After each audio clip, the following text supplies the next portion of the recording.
कुशीनगर का हाल बिल्कुल बर्मा जैसा हो रहा है। मुसलमान वर्ग वहां सांस नहीं ले पाता है। आपकी राजनीति में मुसलमानों के लिए कोई जगह नहीं। भारत का विरोधी है, मैं उसका विरोधी हूं सर, वो कोई भी हो। ताजमहल का नाम राम महल कर सकते हैं। क्यों नहीं करेंगे? कर देंगे। बिल्कुल किया जाना चाहिए, आवश्यकता है तो किया जाना चाहिए। विदेशी आक्रांता के द्वारा किसी कालखंड में कुछ ऐसा कार्य किया गया है, उसको बदला जाना चाहिए। यह देश की सांस्कृतिक आजादी की लड़ाई भी है। जो मुमताज महल के लिए शाहजहां ने ताजमहल बनाया, उसको जांच का विषय है, चर्चा करिए ना इस पर कभी खुले मंच पर। अच्छा, तो इसका मतलब जो भी पुरानी विरासत है, अगर कहीं लाल कोई विरासत नहीं, कुतुब मीनार जो देश के हित में होगा हमें वह कदम सख्ती के साथ उठाना चाहिए, बिना सोच, बिना लौंग लपेट के, बिना संकोच के। देश के हित में मतलब मानते हैं जो 20-22% मुस्लिम आबादी है वो देश हित के खिलाफ है, उनको हाशिए पर रखकर आप अपना देश, अपनी दुनिया। आप कभी गोरखपुर आएंगे ना, वहां मुसलमान जब पीड़ित होता है तो वह कहीं और नहीं जाता, वो मेरे पास ही आता है, कहता साहब देखो फलाना गुंडा उसके पास कोई विकल्प परेशान कर रहा है। और उत्तर प्रदेश सरकार से भी जो पीड़ित होता है तो भी मेरे पास ही आता है, कहीं और नहीं जाता है।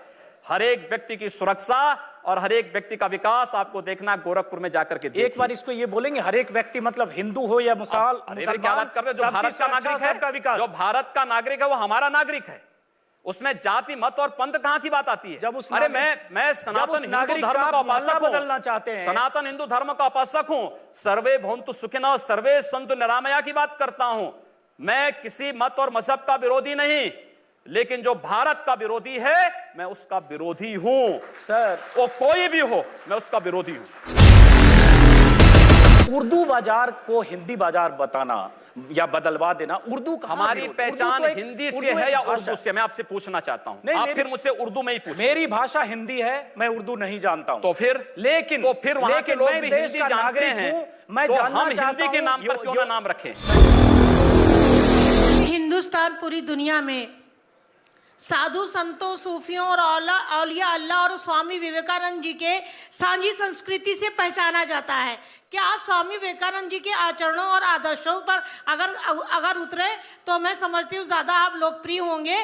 और इस देश को कोई भी समुदाय, ना तालिबानी, ना उसामा और ना ही किसी पाकिस्तान का झंडा उठाता है।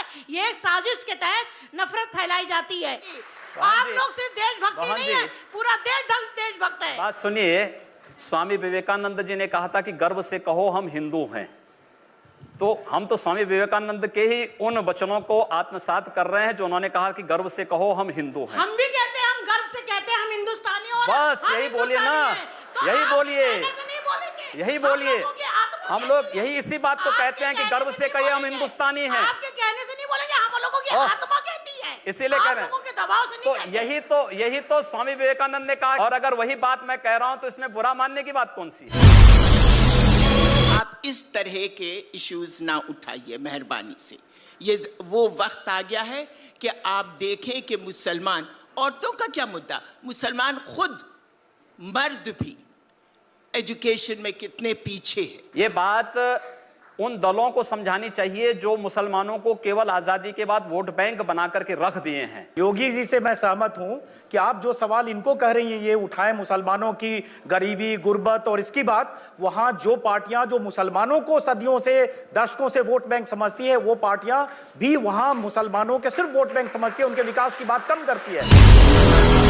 आपकी राजनीति में मुसलमानों के लिए कोई जगह नहीं है। क्यों नहीं है? क्यों नहीं है? डॉक्टर एपीजे अब्दुल कलाम को जब माननीय अटल बिहारी वाजपेयी जी ने राष्ट्रपति के लिए खड़ा किया था, सबसे पहला सांसद था जिन्होंने समर्थन किया था। भारत का मुसलमान डॉक्टर एपीजे अब्दुल कलाम बने, शाहनवाज हुसैन जैसा बने, पहला व्यक्ति रहूंगा जो समर्थन करेगा। लेकिन अगर यहां पर कोई ओसामा बिन लादेन को और औरंगजेब जैसे दुर्दांत लोगों को अपना आइकॉन मान करके भारत के अंदर पाकिस्तान का झंडा लहराएगा, तो फिर उनके उन विषैले फनों को सख्ती के साथ कुचलने के लिए भी सबसे पहले योगी आदित्यनाथ। आपके समर्थक कहते हैं कि अगर यूपी में रहना है तो योगी योगी कहना है, इसका नारे का क्या मतलब है? और ये डराने वाला नहीं है? अरे भगवान कृष्ण ने भी कहा था कि तस्माद योगी भवा अर्जुन। अर्जुन को कहा अर्जुन योगी बनो। अगर प्रदेश का हर नागरिक योगी बन जाएगा तो प्रदेश का कायाकल्प हो जाएगा, विकास भी हो जाएगी, सुरक्षा भी हो जाएगी।